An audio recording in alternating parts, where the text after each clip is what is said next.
Meus amigos, minhas amigas ligados aqui no Dois Toques, a casa do futebol. Olha, eu preciso falar. Tô me segurando desde a parte da manhã para não tocar no assunto e tal. Só eu que tô pensando isso, gente. Essa lista pra lá de estranha do Dorival Júnior. Ah, mas futebol é momento. Ok, futebol é momento, concordo. Mas alguns nomes nessa lista chamam muito a atenção. Uns pelo imediatismo, uns pela questão midiática e outros eu gostaria de saber por quê. Tá? Dorival Júnior convoca uma lista para partidas importantes nas eliminatórias contra a Colômbia e a Argentina. E, gente, quando eu falo importante, não é para classificação da seleção brasileira para a Copa do Mundo, que é ridículo disputar umas eliminatórias dessa tendo 7 vagas. É claro que o Brasil vai passar. Nem que o Brasil passe em 7º, mas o Brasil não fica, nunca. Nem jogando com 3 a menos todos os jogos, atrás de Bolívia, atrás dessa geração do Chile, atrás de seleção peruana. Não vai ficar, tá? Então tá disputando, mas é óbvio que vai se classificar e não tem nenhum mérito nisso, não. Não tem nenhum mérito para quem está à frente, para Dorival Júnior e tal, não. Isso aí é... O futebol brasileiro, você pode convocar 8 seleções horrorosas como essa daí, que as 8 vão conseguir classificação para a Copa do Mundo. Então eu não estou falando de conseguir a vaga e tal, mas de resultados contra 2 seleções que, em termos de jogo, são melhores do que a nossa. Em termos de jogadores, a Colômbia obviamente não. Mas em termos de jogo, a seleção colombiana apresenta um jogo mais interessante do que o nosso, né? O nosso jogo é dar a bola no Vinícius Júnior para ver o que acontece, dar a bola no Vinícius para ver o que acontece. Antes era dar a bola no Luiz Henrique para ver o que acontece. Agora, Luiz Henrique não foi mais convocado. Bom, isso aí a gente sabia que em algum momento iria acontecer, só não imaginava que na primeira convocação. E Luiz Henrique foi o principal jogador da seleção brasileira nos últimos jogos. E aí, será que não deveria ter sido convocado? O Zenit está em intertemporada. O Zenit não está jogando. Então, em tese, o Luiz Henrique continua sendo o Luiz Henrique, né? Enfim, se estivesse no Botafogo, seria convocado ou não? Não sei. Agora, alguns nomes me chamaram a atenção, né? Eu vejo um desespero muito grande de parte de imprensa aí, que soa mais como assessoria de imprensa de clube do que como imprensa parcial. É um desespero para colocar esse menino do Flamengo, esse lateral direito, na seleção brasileira.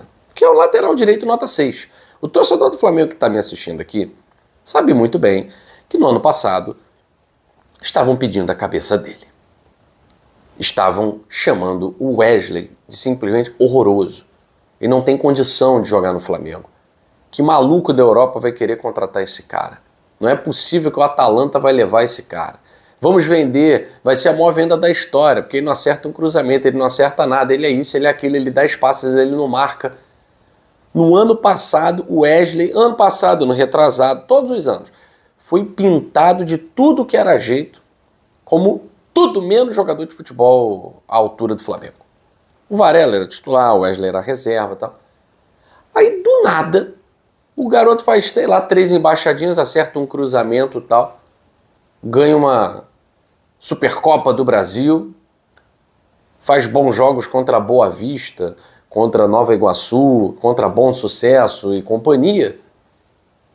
E simplesmente a imprensa começa a insistir. Isso foi um trabalho de assessoria que a imprensa no Brasil, a imprensa televisiva, a imprensa que transmite os jogos do Flamengo, exerceu para o Wesley. Tá aí, o Wesley convocado. Futebol é momento, ok. Mas se vocês perceberem, desde o primeiro acerto de passe desse menino, que é um lateral nota 6, repito, igual a ele, tem um monte na segunda divisão, igual a ele tem um monte aí na Série A. Pergunta pro torcedor do Flamengo.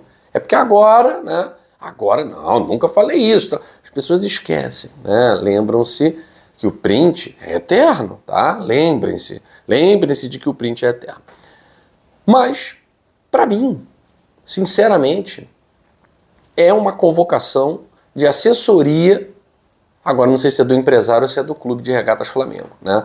Porque dentro das emissoras de TV tem assessoria de imprensa para clube. É, tem sim. Eu não sei quem ganha com isso, no final das contas todo mundo ganha, né? Acredito eu. Menos o futebol brasileiro, que continua pobre. Agora, o que mais me chamou a atenção foi o Danilo. Beleza, Wesley, vamos lá. Guilherme, você tá contra o Wesley? Então, não. É um lateral bonzinho, igual a vários. Tá no momento melhor porque o Flamengo joga com um monte de carniça aí, né? Entre eles o Botafogo, né? Que até agora não entrou na temporada, o Vasco da Gama, um monte de carniça. E aí parece que o cara é... Mas o estadual não serve pra nada. Futebol é momento e o estadual não serve pra nada. Pô, ó, duas coisas que estão batendo aí. Afinal de contas, não é o momento que define a convocação? Ok, é o momento. Acredito nisso. Mas como é que você não aproveita em nada, não prestigia em nada quem te salvou no ano passado? E não estou falando do Igor Jesus, não, que eu acho que o Igor Jesus não deveria nem ter sido convocado mesmo, né? Mas Luiz Henrique não ter sido convocado me causou uma certa estranheza.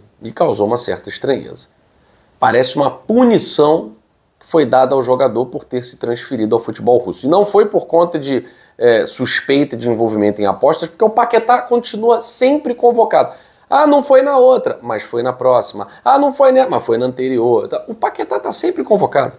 E se tem alguém enrolado com um negócio de envolvimento em suspeitas de aposta e tal, é o Paquetá. É o Paquetá.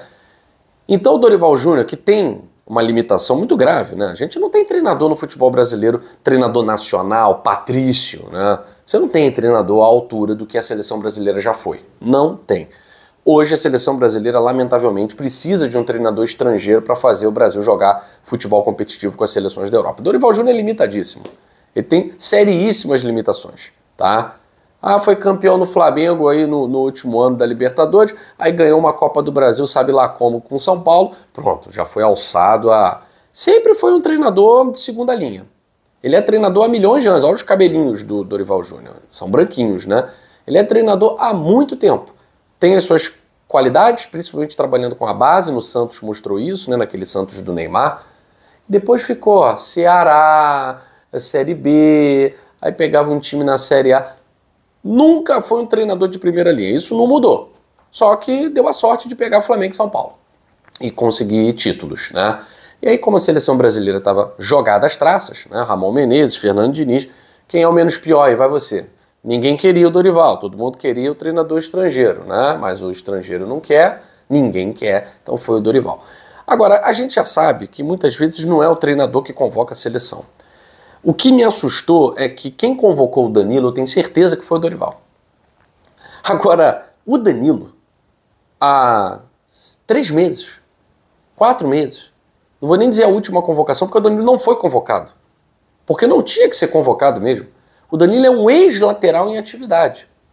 Agora está jogando como zagueiro, então convoca como zagueiro.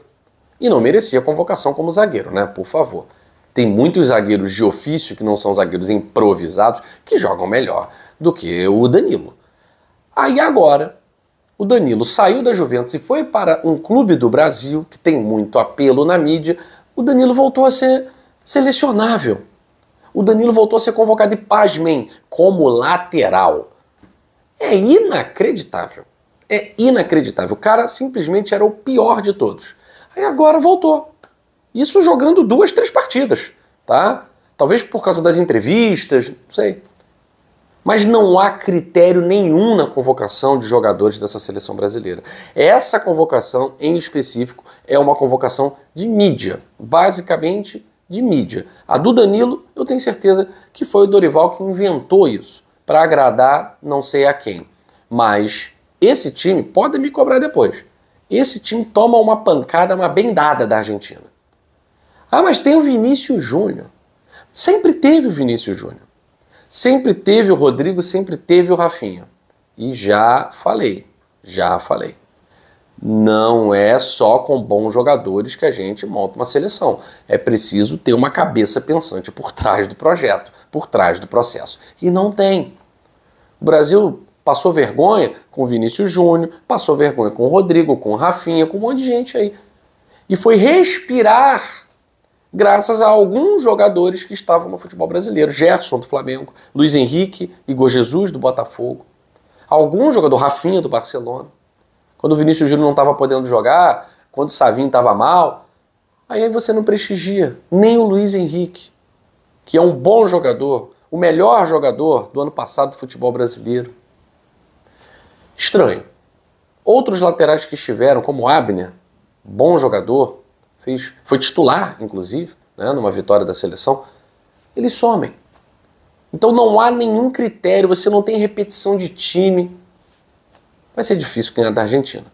Se ganhar, vai ganhar igual a seleção sub-20 ganhou na estreia do Sul-Americano. Porque não tem critério. Não tem critério. O critério é o que alguém sopra no ouvido da comissão técnica. A comissão técnica quase que não convoca mais jogador. É empresário que convoca jogador. Enfim, eu vou fazer um vídeo aqui no Dos Toques específico sobre isso, para a gente entender como é que funciona esse processo. Quem sofre é o pouco, são poucos, né? É 1% ainda da galera que torce e que perde tempo vendo o jogo de seleção brasileira. Eu fico por aqui. Grande abraço a todos vocês e até a próxima edição do Dos Toques, a Casa do Futebol.